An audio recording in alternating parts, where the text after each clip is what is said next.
தமிழ் சினிமாவில் முன்னணி நடிகராக வலம் வரும் அஜித் நடிப்பில் தற்போது விடாமுயற்சி மற்றும் குட் பெட் அக்லி என 2 திரைப்படங்கள் ரிலீஸ் செய்வதற்கு ரெடியாக உள்ளது. சினிமா மட்டுமன்றி தற்போது தனக்கு மிகவும் பிடித்த கார் ரேஸில் ஈடுபட்டு வருகின்றார் அஜித்.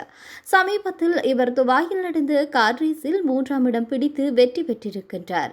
இந்த வெற்றியை பாராட்டி சினிமா நட்சத்திரங்கள், ரசிகர்கள் என அனைவரும் வாழ்த்துக்களை தெரிவித்திருந்தனர். இவ்வாறான சூழலில் ஒன்றிய அரசு அஜித்திற்கு பத்மபூஷண் விருதை வழங்கியிருக்கின்றது. இதேவேளையில் இந்த பத்மபூஷண விருது வென்றுள்ள நடிகர் அஜித்குமாருக்கு வாழ்த்துக்கள் குவிந்த வண்ணம் உள்ள நிலையில் அவருடைய சொத்து மதிப்பு குறித்தும் தகவல் வெளியாகியுள்ளது. அதன்படி ஒரு படத்தில் நடிக்க 150 கோடி வரை சம்பளம் பெறும் அஜித்குமாரின் சொத்து மதிப்பு 350 கோடிக்கு மேல் இருக்கும் என்று கூறப்படுகின்றது. அது மட்டுமன்றி இவரிடம் பல்வேறுபட்ட சொகுசு கார்கள் இருக்கின்றன. இதை தவிர அஜித் சென்னையில் பல கோடி மதிப்பில் ஆடம்பர பங்களா ஒன்றையும் கட்டியிருக்கின்றார்.